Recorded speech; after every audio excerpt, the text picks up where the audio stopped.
It's time again for the Science Bowl. Zoo Parade for 5. What big teeth the hippo has are actually a pair of these. Science Potpourri for 10. Would a snake most likely eat every day? Every week, Dateline Science for 10. Why are some elephants wearing necklaces these days? Green things for 15. And now, here's your host, Mr. Z himself, Dave Zarin.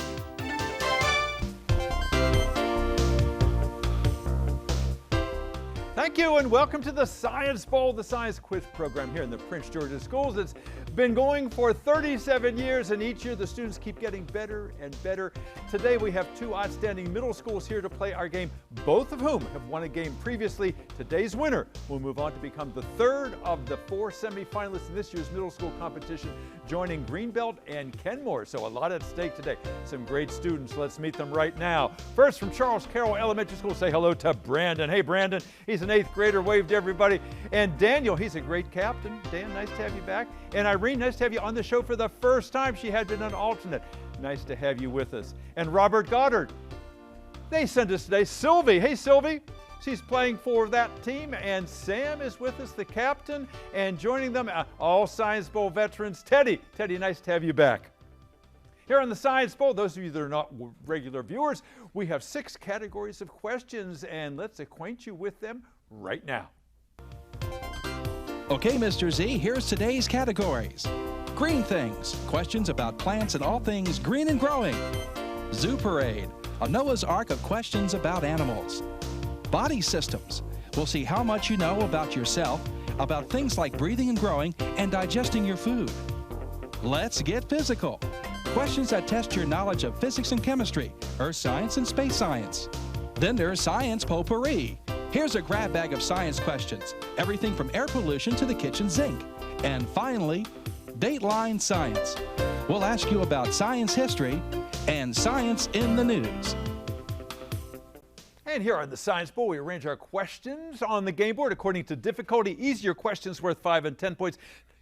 Tougher ones worth 15, 20, and ultimately 25, the toughest of them all. Both of our teams start out at 50 points apiece. No penalties ever for incorrect answers. Into the 2 rounds today, we will have our 3rd semifinalist in the middle school competition. Let's go over and make sure everything's working properly before we start. Let's go to that red team. And Daniel, give that red buzzer push. Thank you. It looks good. It sounds good. How about the green team? Sam also seems to be A-OK. Congratulations on making it this far in the competition, guys. Let's have a good game. May the better team win. We go alphabetically. C comes before R. So Charles, Carroll, and Daniel, let's play this bowl. Go. We want to start with green things for 15. Green things for 15 points, teams. One of the new stabilizers scientists have found that will keep ice cream from getting gritty with ice crystals is this carbohydrate that makes up the walls of every plant cell on Earth. Every plant cell. Charles, Carroll. Which one? It was cell membrane? No, cell. Yes, sir. Cell membrane? It was a cell, makes up every cell. Your answer, please. What do we get? We're going to go over to Robert Goddard. This carbohydrate is being used to make sure that ice cream doesn't get all gritty with ice crystals. It is the carbohydrate that makes up the walls of every plant cell on Earth. Sam. Cellulose. Say it again. Cellulose. Cellulose is right. Absolutely right. Good comeback. Go green. Science Potpourri for 15. Potpourri for 15 points. Your question is as follows. It is a multiple choice. If your pet cat or dog is suffering from cancer, often a very sad situation, you'll likely be talking to a veterinary hematologist, geriatrician, or oncologist. A veterinarian hematologist. Oncologist is absolutely right. The study of cancer. Well done. Go red. You're back in the game. What we get? Zoo Parade? Zoo Parade 15. Zoo Parade for 15. Zoo Parade, 15 points. One of the few animals known by its scientific name, its genus and species, is this snake that squeezes its prey. Robert Goddard. Python or a rattlesnake? Python. A python. No. A genus and species. That's a 2-parter. Charles Carroll. Snake. This animal, one of the few known by its scientific name, is a snake that squeezes its prey. The rattlesnake? What about a cobra? Boa constrictor. Boa is the genus, constrictor is the species. Good question. All right, good tries, no points. Go red. What we go? Let's get physical. What? Let's get physical for 15. Physical for 15 points. Teams, your question is as follows. The chemical NaHCO3, sodium bicarbonate, is equally able to clean your teeth, absorb odors in your refrigerator, and help baked goods rise in the oven. We know it better as this. Robert Goddard. Baking soda, right? Yeast. No, yeah, baking soda. Baking soda. It is baking soda, absolutely right. Yeah, it can do just about anything. All right, 80 points for Goddard, 65 for Carroll. We are in a close game here. Advantage green, go. Let's get physical for 10. Let's get physical for 10 points. A multiple choice question. Planets in the process of being formed are known as which of the following? Protoplanets, exoplanets, or paleoplanets? Robert Goddard. Protoplanets. Protoplanets. Thank you, Teddy. As in prototypes. Good. Green. Dateline for 15. Dateline, 15 points. Scientists now think that woodpecker skulls do not act as shock absorbers and that the force of the pecking is well below the intensity that would cause this kind of brain injury. Yes, Charles Carroll. Which one? What was the headache? It was the headache. The scar that It was is the in one in the school. It was the school one. Yes, sir. The scar. that What's is on your in mind? Which one called? What do you forgot call what's called. the scar? It's around my tongue. Say it. Goddard, I knew woodpeckers, their skulls do not act as shock absorbers, scientists now think, and that the force of the pecking is well below the intensity that would cause this kind of brain injury common to athletes in contact sports. Concussions. Concussions is what I want to hear. It was right on the tip of your tongue, wasn't it? It was right on the tip. I could tell that it was. You'll get them next time. Go green. Science potpourri for 10. Potpourri for 5 points. In the silly craze known as birds aren't real. Yes, ma'am. They asked for 10 points. Very good. Did you say potpourri for 10? Yes. Thank you. Thank you. One of our judges. For 10 points, this weather phenomenon was a major plot device in the movie The Wizard of Oz. Tornado, right? Robert Goddard. A tornado. The tornado, yeah, it took Dorothy and Toto to Oz. It sure did. Okay, go. Green. Dateline for 10. Dateline for 10 points. Let's look at the picture. It's a visual. Look at the monitor in the studio, please. There is a new Pokemon fossil museum in Japan. It is teaching visitors all about this branch of science, even if the skeletons on display of an Aerodactyl or this Tyrantrum are not real dinosaurs. Robert Goddard. What do you think? Paleontology. Sam. Paleontology. It is paleontology, yes indeed. The study that so many would-be dinosaur hunters want to go into. That buzzer says we've come to the end of the first round. It was a quick round. Right now our score is Charles Carroll at 65, Robert Goddard 125. Plenty more Science Bowl straight ahead. Don't go away. Welcome back to Science Bowl. We've got a good game here. Again, we're trying to determine the fate of one of these schools because one of them will be a semifinalist in this year's middle school competition. Let's talk to our players. If you did not have the pleasure of meeting them the first time they were on the show, let's go to Charles Carroll. Daniel, tell us the Charles Carroll story. Who's your coach? Who's your principal? Who are your alternates? Our alternates are now Opeyemi and Christopher. Yes. Our principal is Mr. Hendershot, and our coach is Ms. Chaudhry. All wonderful people, and we'll bring them out in just a few moments. You are a great captain. Tell me how you know so much about science, Daniel. I think it's mainly because of our coach right now, Ms. Chaudhry, and our seventh grade science teacher, Mr. Solomon. What nice tributes they are to both those teachers, and I hope you've told them how much they mean to you, because that means everything to teachers. Tell me about your school. Some of the things that happen there. I know you told me once before what great teachers you have, and I can see that they are. Any extracurricular activities you have other than Science Bowl? There's a bunch of sports. I play baseball. Yeah. What position? First baseman. First base, yeah. All right. So you're a scholar and you're an athlete, Dan. You're doing a nice job here today. Brandon, nice to have you with us today. And you told me you like to watch documentaries. You've been imbued in science your whole life, and you might want to be a scientist someday yourself. Yeah. Yeah. What do you do in your spare time, Brandon? I mostly play with my brothers, spend time with my little brother, helping him with his schoolwork. Because he doesn't really understand, so I try to help him. You're a good brother. You're a good tutor, too. I bet he looks up to you. He's going to get to see you on TV, so your stock is going to rise even higher, right? Yeah. Yeah. Nice to have you here, Brandon. And Irene, nice to have you here. Young lady, interested in astronomy. Yeah. How'd you get interested in the heavens? So first, I always seems to watch what if and what will happen if the moon is not there, and if we have two moons, or like if Jupiter was small as the Earth or even smaller. And like when I look into space every night, I'll be like, I wish I would be there and see what this star is and what this is and what is that. So something tells me you'd like to go there yourself someday. Yeah. As an astronaut. We'll remember that you were on Science Bowl when we see you going up there. Good luck to you, Irene. Nice to have you on the show. Robert, Goddard, nice to have you guys here. You are all whip smart, as you always are, and you've been on the show a number of times now. Sam, what's the secret sauce at Robert Goddard? Not to share any secrets, but I mean, what do you do to prepare for the game? I don't think there's we don't practice every day or anything. We just do one practice a week, and then occasionally we have a Science Bowl lunch where we actually play a mock game while we eat. It's a great way to do it. Tell me the Robert Goddard story. Your principal, your coach, and your alternates. Yeah, so our principal is Miss Womack, and our coaches are Miss Powell and Miss DePrey, and they're both really good. And then there's our alternates are Andrea and Schafford. Thank you. And you did that without any kind of cheat sheet there, too. It's not easy and I didn't mean to put you on the spot like that, you or Daniel. But all of those people will be out later, and you can introduce them in person. Tell me about Robert Goddard, something special, any extracurriculars at your school that are notable?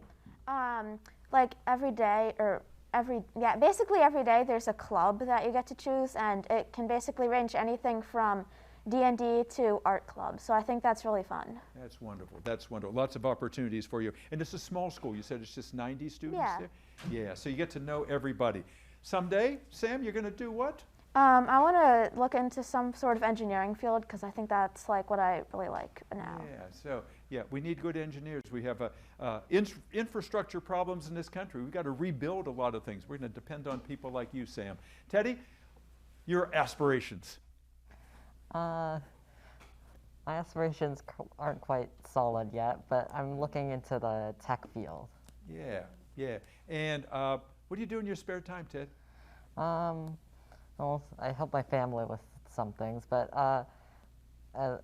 most often this is things like technology, and I always find technology quite fascinating. Yeah, technology is the trump card nowadays. If you've got those skills, you'll be able to go just about anywhere. So keep it up.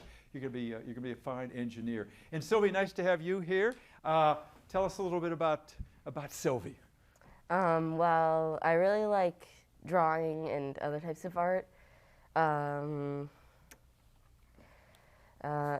Would you like to be an architect someday? Maybe, yeah. Yeah. I did want to be an architect for a while. I don't know if I totally want to be an architect, but yeah.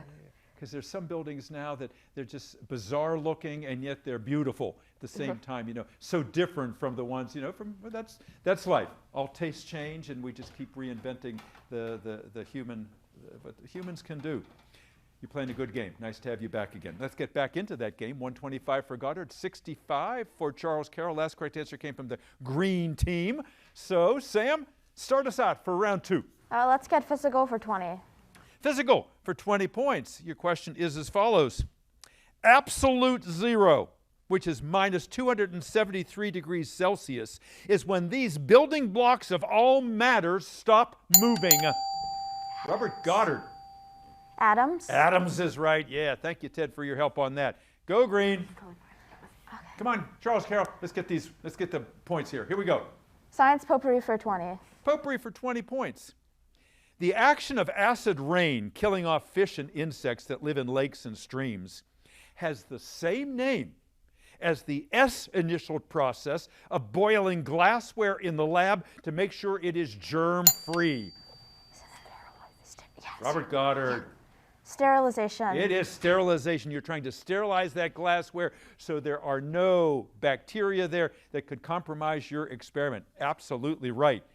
Go green. Zoo parade for 10. Zoo parade for 10 points.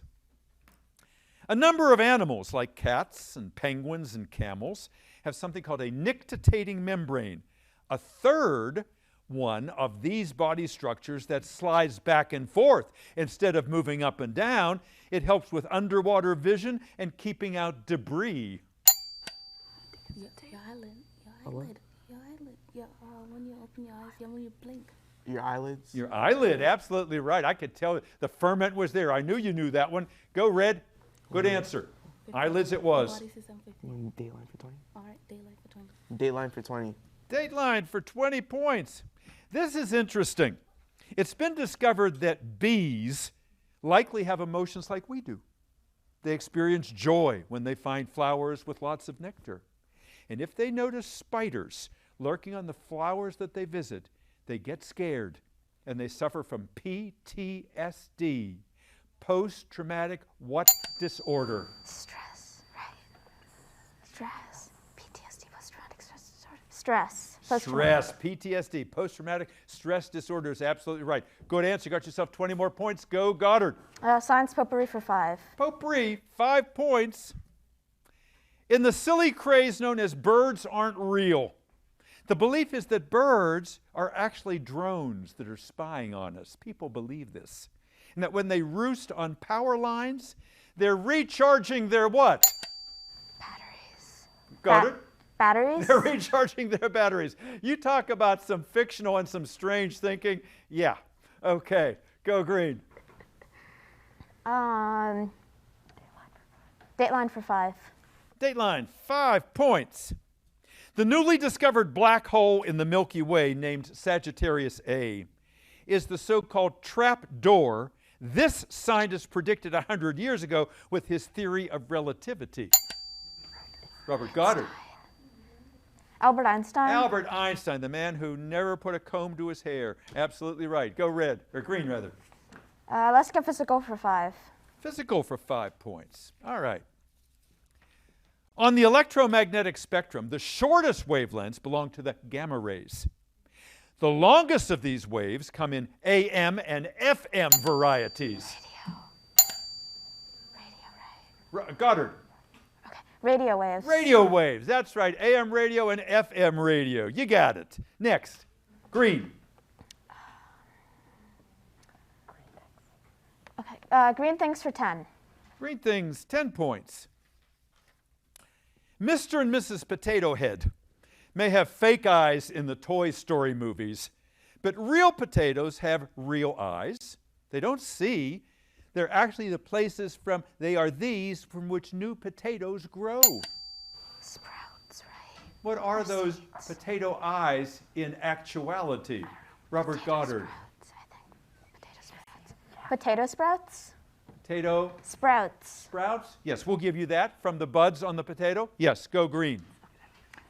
Green things for 20. Again, please. Green things for 20. Green things, 20 points.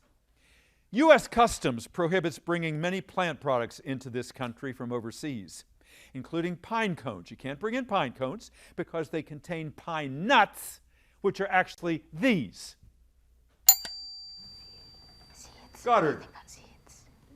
Pine nuts are actually what? They're seeds? They're the seeds, yes, yes indeed. And you know, they can't take chances on an invasive species coming in people's luggage. Go, green. Zoo parade for 20. Zoo parade for 20 points. Visual question, look at the monitor. Cormorants, like this cormorant right here, you see him perched next to the water with his wings outstretched to dry them. Cormorants do not have weatherproof feathers because they lack a gland that produces this common waterproofing substance. Charles Carroll. Sweat gland? Not sweat gland, good try. What waterproofing substance is missing in a cormorant because they don't have a gland to produce it?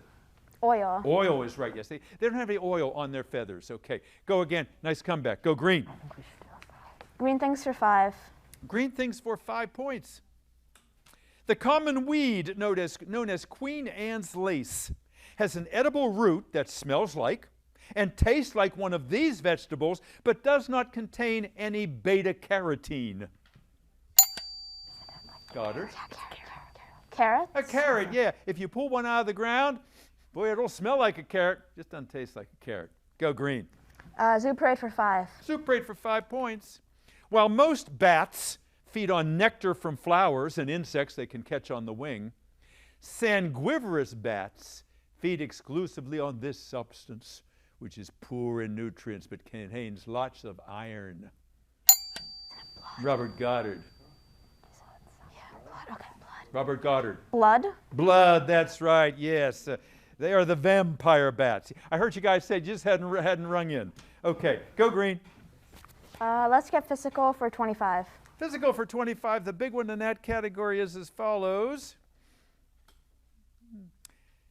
Multiple choice.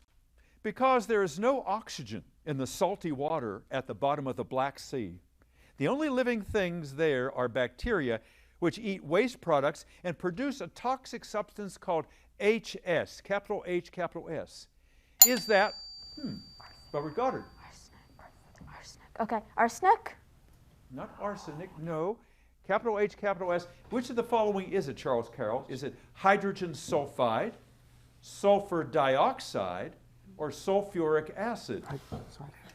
Hydrogen sulfide. It is hydrogen sulfide, yes indeed. All right, let's get some more. Go. Okay, where we go? 25.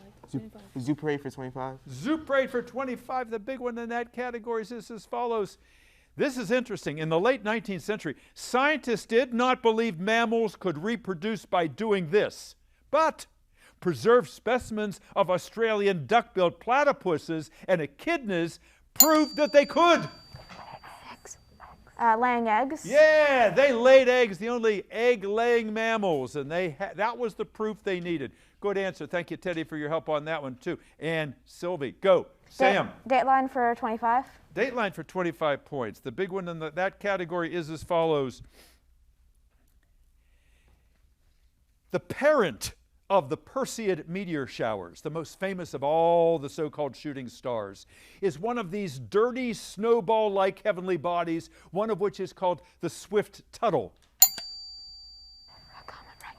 A comet? It is a comet, absolutely right. Yes, for 25 points. All right, we're running out of time and questions. Go Goddard. Science potpourri for 25. Potpourri for 25 points. In the movie E.T., about an extraterrestrial, E.T.'s best friend Elliot is so upset that he was expected to cut open a frog in biology class that he set all the frogs free. The D-initialed operation Elliot didn't want to perform is known as this, Goddard. Dissection? Yeah, he did not want to have anything to do with dissection. He wanted those frogs to live free, so he let them all go. Go. Green things for 25. Again, please. Green things for 25. Green things for 25. Scientists in Italy are now growing plants in glass biospheres beneath the ocean hydroponically. They don't need any soil. There are no pests to worry about. And all the water they need is seawater that evaporates and then forms droplets of fresh water on the glass through this process.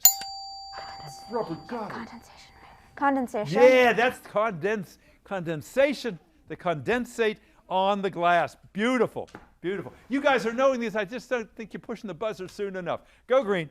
Body systems for 5. Body systems for 5 points. Pinocchio has a lot of nose. Popeye has forearms that are way too big. And Rapunzel has too much what? Hair. Daniel? Hair. She has too much hair. Rapunzel, Rapunzel. Let down your long hair. All right, it was a good game. It was a mostly Robert Goddard game. We've come to the end. Robert Goddard with 360 and Charles Carroll with 105. We have our third semifinalist. We'll double check the score and tell you more what's next on Science Bowl when we come back in just a moment. I hope you enjoyed today's Science Bowl game. It was wonderful. Not only are these young people skilled scientifically, but their sportsmanship is off the charts. They were cheering on each other. That means as much as any knowledge of photosynthesis ever will. Our final tally today is 360 for Robert Goddard. Charles Carroll, 105. Let's have a nice round of applause for everybody today. And even though you can't see them off camera, we have 3 wonderful judges here today. Debbie and Janine and Justin are over there. And I'm going to ask our captains, would you just tell us who you brought with you today? Daniel. We have our alternate Christopher, our other alternate Opeyemi, our principal, Mr. Hendershot, and our coach, Ms. Chaudry. Thank you all for all that you do. And Sam, take it away. We've got our coaches, Miss Powell and Miss Dupre, and then we've got our alternate Shelford and Andrea. Wonderful. Thank you guys for everything you did. Congratulations to you all.